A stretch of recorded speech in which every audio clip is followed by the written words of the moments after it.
कि ये जो आपको फ्री में थोड़ी जो खाद्य सामग्री दी जा रही है, तो ये कोई भारतीय जनता पार्टी अपनी जेब से नहीं, इनकी सरकार अपनी जेब से नहीं दे रही है, बल्कि जो आप लोग टैक्स देते हैं, जनता टैक्स देती है, उस पैसे से आप लोगों को ये फ्री में खाद्य सामग्री दी जा रही है। और उत्तर प्रदेश के लखीमपुर खीरी में आज बहुजन समाज पार्टी के सुप्रीमो मायावती अपने तय कार्यक्रम के अनुसार पहुंची, जहां पर खीरी और धौरारा के बसपा के प्रत्याशियों के समर्थन में उन्होंने एक जनसभा को भी संबोधित किया। वहीं जनसभा के संबोधन के दौरान मंच से बसपा प्रत्याशी मायावती ने कांग्रेस, समाजवादी पार्टी और भारतीय जनता पार्टी पर जमकर निशाना साधा। वहीं मंच से बोलते हुए कांग्रेस पर हमला करते हुए मायावती ने इंदिरा गांधी हत्याकांड का जिक्र करते हुए कहा कि सिख समाज को इंदिरा की हत्या के बाद सिख समाज के लोगों पर कांग्रेस ने बहुत अधिक अत्याचार किया। सिख समाज, जिसके चलते सिख समाज काफ़ी आहत हुआ है, वह जख्म आज भी सिख समाज को नहीं भूलना चाहिए। वहीं मायावती ने कांग्रेस पर एक बड़ा आरोप लगाते हुए कहा कि कांग्रेस ने 70 साल देश पर राज किया है, लेकिन उनकी गलत नीतियों के चलते कांग्रेस अब सत्ता से बाहर हो गई है, अब दोबारा सत्ता पर आसीन नहीं होगी। वहीं बीजेपी पर हमला करते हुए किसान आंदोलन का जिक्र करते हुए भारतीय जनता पार्टी के केंद्रीय गृह राज्य मंत्री को खीरी लोकसभा सीट पर एक बार फिर प्रत्याशी बनने पर भी जोरदार हमला बोला। वहीं दूसरी तरफ समाजवादी पार्टी पर हमला बोलते हुए उन्होंने कहा कि बहुजन समाज पार्टी यादव समाज के लोगों के खिलाफ नहीं है, बल्कि समाजवादी पार्टी की नीतियों के खिलाफ है। काफी बड़ी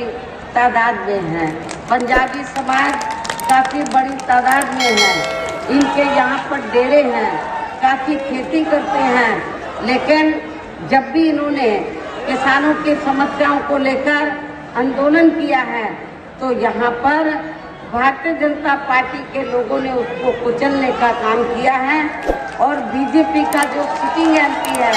जो फिर से चुनाव लड़ा है, उसने किसानों का बड़ा शोषण किया है, उसने किसानों का बड़ा शोषण किया है।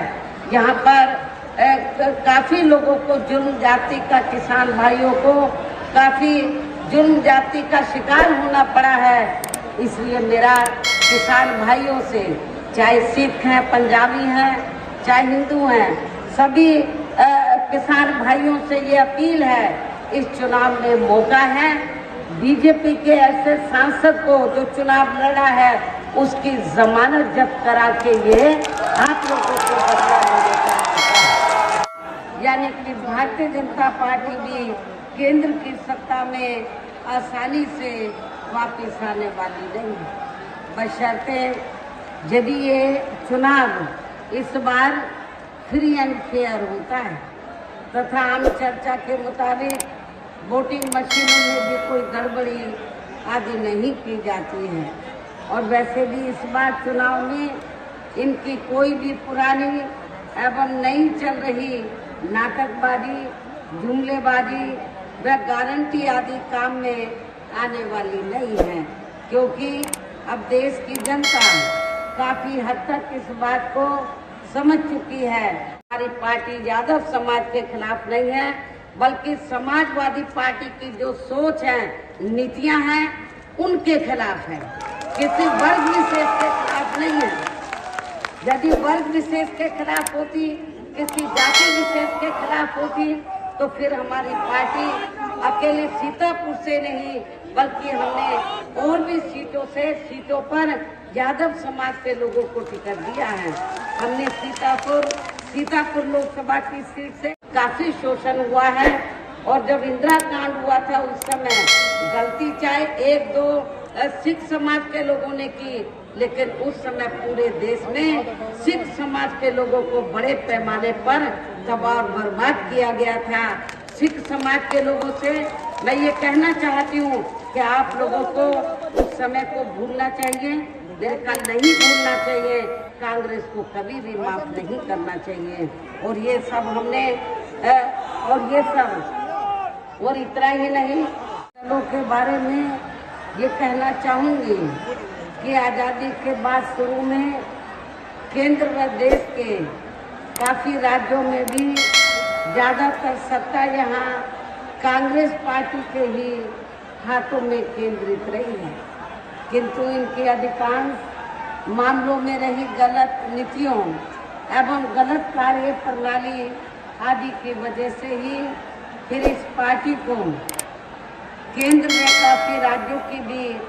सत्ता से बाहर होना पड़ा है तथा यही स्थिति इनकी सहयोगी पार्टियों की भी बनी रही है, जिसके को अस्थायी तौर पर फ्री में जो थोड़ी सी खाद्य सामग्री दी जा रही है तो उससे इनका स्थायी तौर पर भला होने वाला नहीं है। और यहाँ मैं